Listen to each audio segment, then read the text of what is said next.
All right, welcome back. It is the Vegas Take. Sharp and Shapiro. Hey, I like that. I like that tune.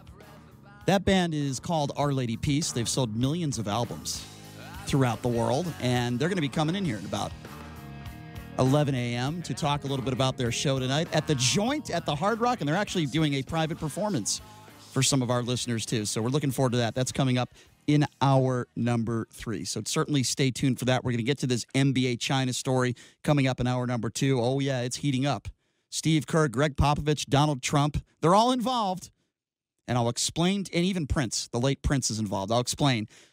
I will explain to you why I'm on Donald Trump's side on this one. And a lot of you listening must be like, wait, what? Has hell frozen over? Yes, I am on Donald Trump's side when it comes to this China issue. I'll explain what that means coming up here in a little bit. But, you know, we talk a lot about these mass shootings and these horrible tragedies that take place way too many times. And we've covered this Texas El Paso shooting where this monster by the name of Patrick Crusius walks into a Walmart and executes 22 people because of their skin color. How do we know this? Because of his manifesto and because he admitted it to police. And there's video of him walking into a Walmart with assault weapons.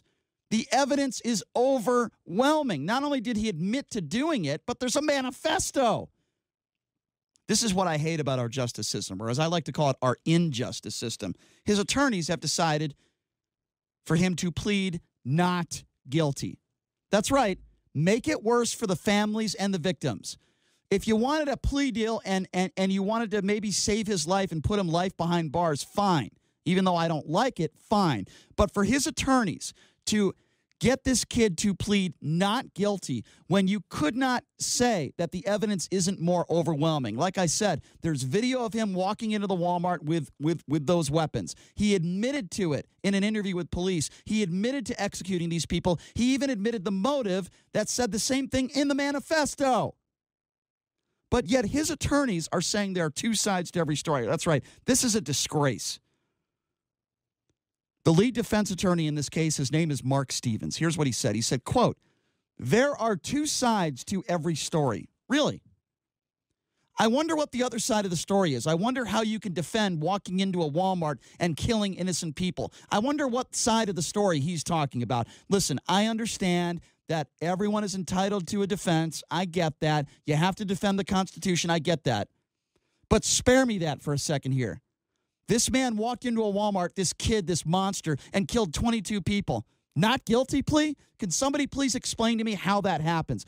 Somebody please explain to me what this attorney says when he says there are two sides to every story. The attorney went on to say, we'll ask everybody, media and everybody else, to keep an open mind until you hear both sides of the story, what comes out in the courtroom. Keep an open mind? Would you be keeping an open mind, sir, if your mother, your father, your son, your daughter, your friend was 6 feet underneath the ground at the hands of this monster? Would you keep an open mind? See, this is why there's so many attorneys out there I just don't like.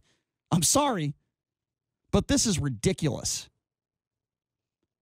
I mean, how would you, explain this to me. How would you feel out there if it's not bad enough that somebody executed one of your family members, one of your friends? If that's not bad enough, then you have to hear in a courtroom that the attorney says there's two sides to every story with overwhelming evidence. Then you have to hear him say, keep an open mind. If somebody killed a member of my family or one of my friends, no, I wouldn't have an open mind. I would want this kid to be stoned to death and tortured every day for the rest of his life. I would want him to be a paraplegic. I would want him to eat through a straw every day for the rest of his life. No, I wouldn't have an open mind. And guess what? I don't have an open mind now. Because just because it's not your family member doesn't mean you shouldn't feel that way. I get it. Everyone deserves a defense. Yeah, okay. Not guilty plea. How disgusting is this? I mean, really, how disgusting are you? What evidence would show that he is not guilty? I mean, help me out on this one. Explain this to me. I don't get it. I'm confused. And listen, this argument has nothing to do with politics. It has nothing to do with gun control. I'm just talking about the crime that was committed and the overwhelming evidence, and it is why I call it the injustice system. If you're a family member and now you have to struggle through a trial, and by the way, the prosecutors have the death penalty on the table, and I agree with that, by the way. I think, and I am for the death penalty. Yeah, this might shock some of you that think because I badmouth Donald Trump and I criticize Donald Trump, oh, geez, I must be a liberal that's against the death penalty. No, I have always been for the death penalty. One of the things that I agreed with when it came to George W. Bush when he was a governor in Texas, yes, I am for the death penalty. I don't want these people to eat 3 meals a day. I don't want these people to be able to go outside for an hour and shoot a basketball or whatever else they do. I don't think they deserve that right.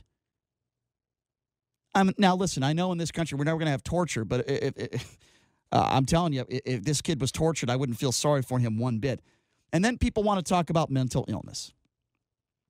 Let me tell you something. This kid wrote that manifesto. It's not like he had an episode. Okay, this was premeditated murder.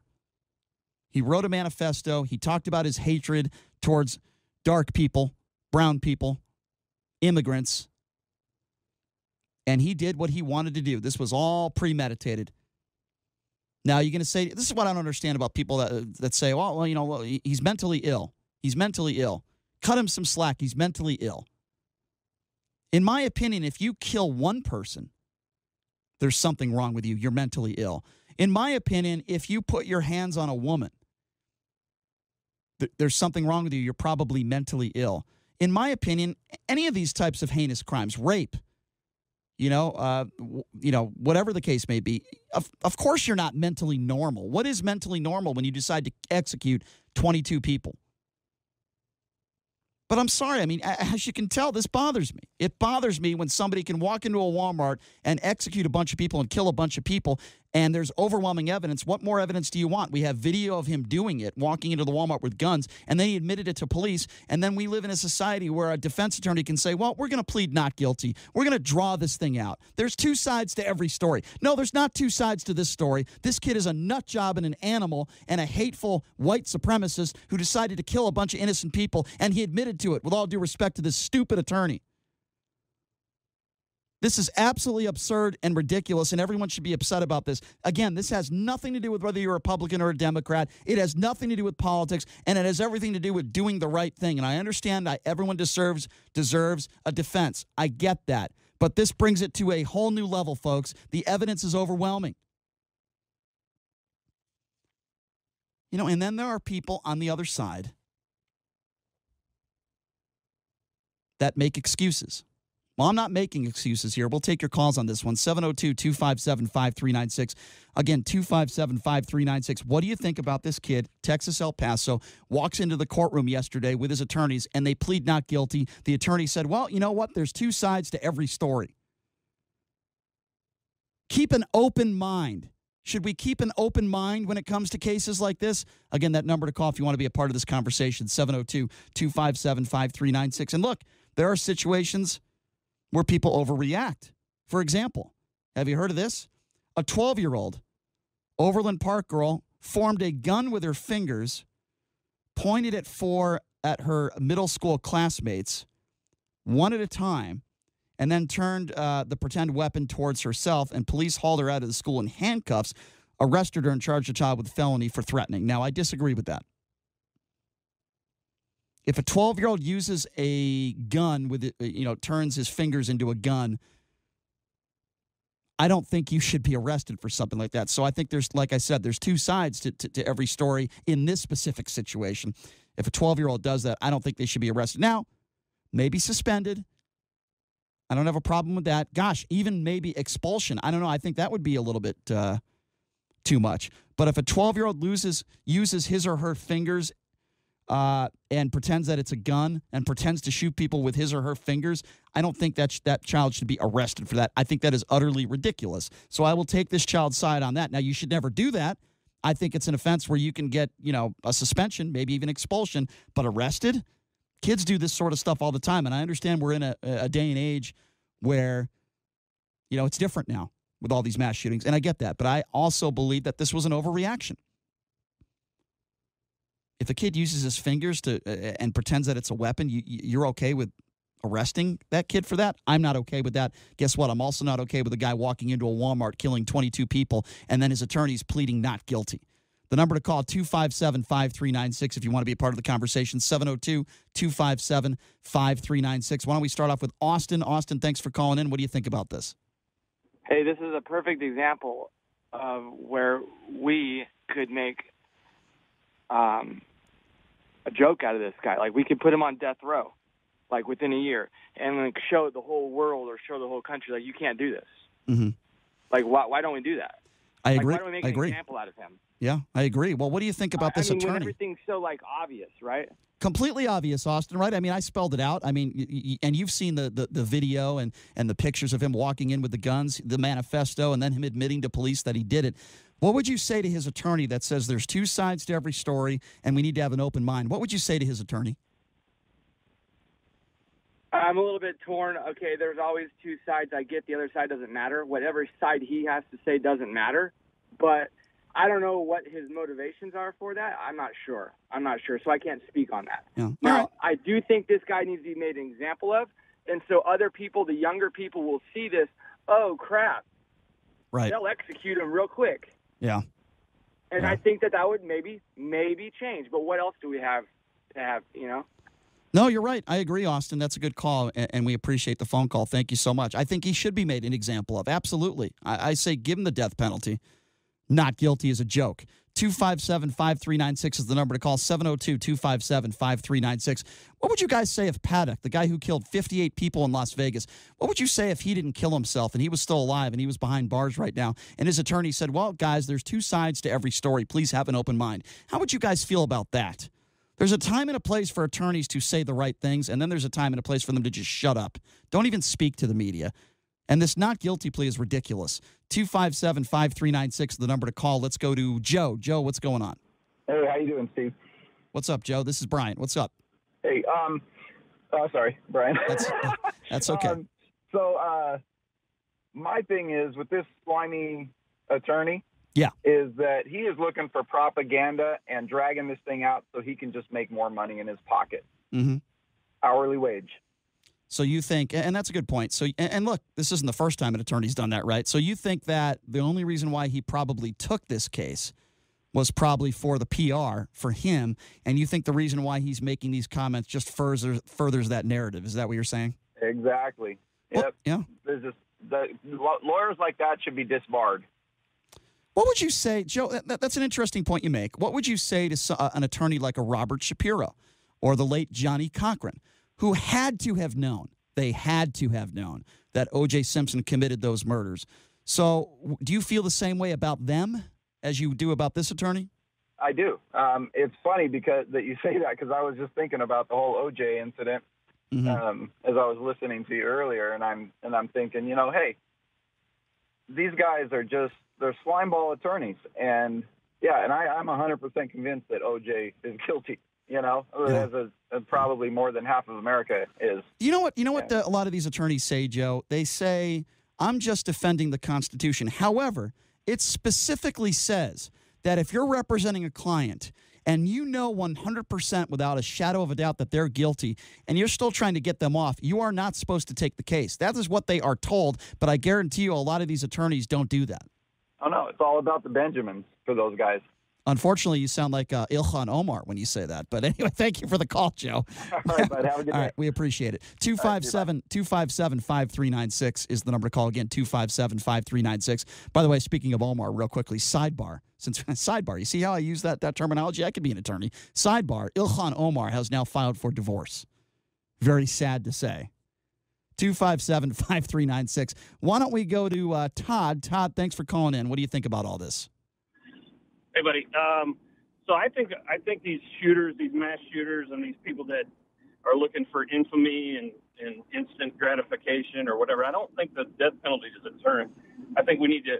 I don't know what the answer is, but we need to take it to some new type of level. Yeah. Whether nobody's going to sign up for torture, but some kind of harassment or embarrassment or something that deters these people because they're obviously willing to die. Most of them, Paddock was, and something else needs to be done. The death penalty is not. Well, Todd, you bring up an interesting point, and I tend to agree with you. I don't think that the death penalty is a deterrent. The only reason why I say I want the death penalty, I don't want this bastard, eating 3 meals a day.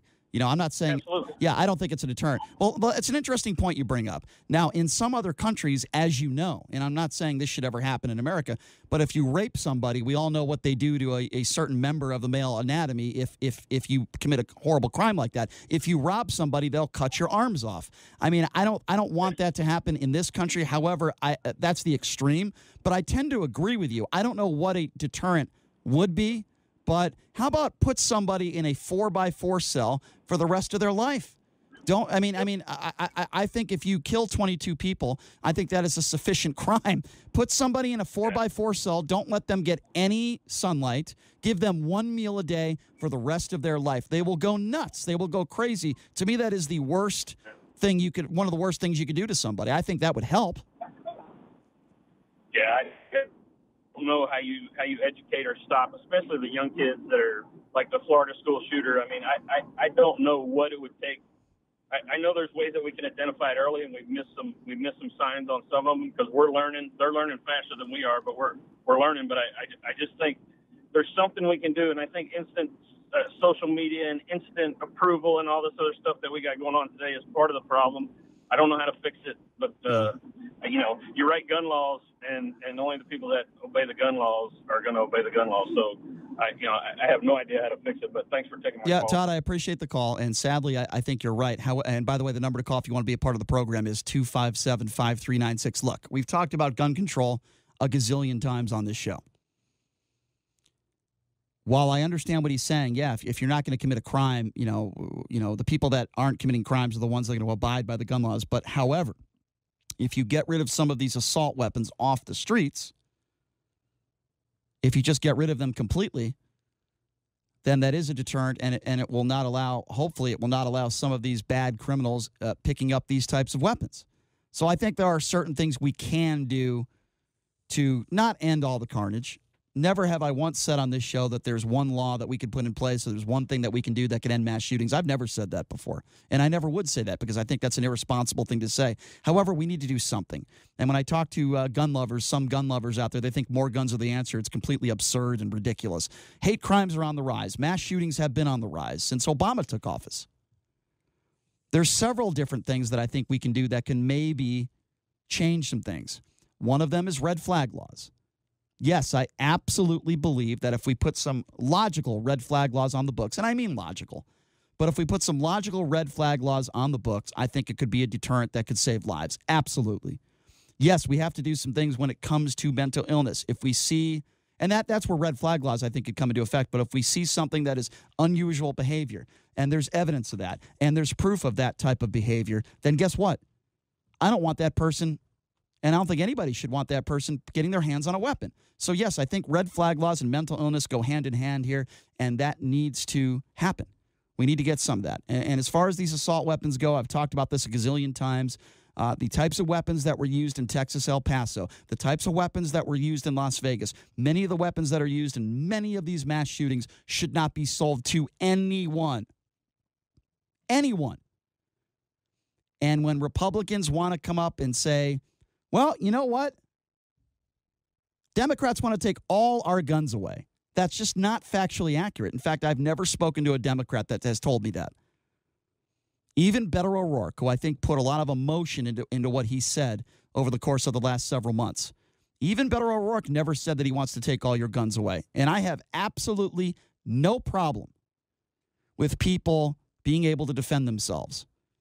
I have a problem with certain types of weapons being out there that should only be in the hands, in my personal opinion, of law enforcement because they are weapons of war. And don't give me this excuse that it's for hunting, okay? You don't need an AK-47 to hunt. You don't need an AR-15 to hunt. You just don't. Even if you're hunting lions or elephants, you don't need those types of guns. It's ridiculous. Some of these guns were designed for one reason and one reason only. And guess what? That reason has nothing to do with hunting, and it has everything to do with mass carnage and killing as many people as possible. Have you heard of what these bullets do when they enter your body? Yeah. They destroy your body. They enter your body, and they basically explode in your body, these bullets. So don't give me an excuse that, well, We should be able to defend ourselves. It's the Second Amendment. This has nothing to do with the Second Amendment. Nobody wants to take all your guns away. Stop it with that right-wing talking point that, Democrats want to take all your guns away. It's not going to happen. No one's ever discussed that before. And if anybody ever did bring it up, I would disagree with it. But nobody is, because that's absurd. We need to go in small steps here, but something needs to be done. That is the point I am trying to make. Something needs to be done here. And if you could put some new laws on the books that can save a life, or maybe make it more difficult for some of these nut jobs to kill innocent people, then why wouldn't you be all for that, unless you are kissing the ass of the NRA? And sadly, many people on the right are kissing the ass of the NRA, including the President of the United States. Make no mistake about it. To say that the NRA is influential with our politicians, you are mistaken and you're wrong. You are complicit in your thinking if you don't think that the NRA isn't in the pockets and in the minds of many of these politicians on the right. I want to vote for a politician that has an F- rating with the NRA. I don't want to vote for a politician that has an A+ rating with the NRA, because you know what that means? It means that politician kisses their ass. That's exactly what that means. That's not the kind of politician I want running the country. That's not the kind of politician I want being a mayor or anybody else. Make no mistake about it, there is a lot of money exchanging hands here. A lot of money being donated to politicians. And what is money? Money is influential. And don't you tell me that the NRA is not influential, because you're damn right they absolutely are.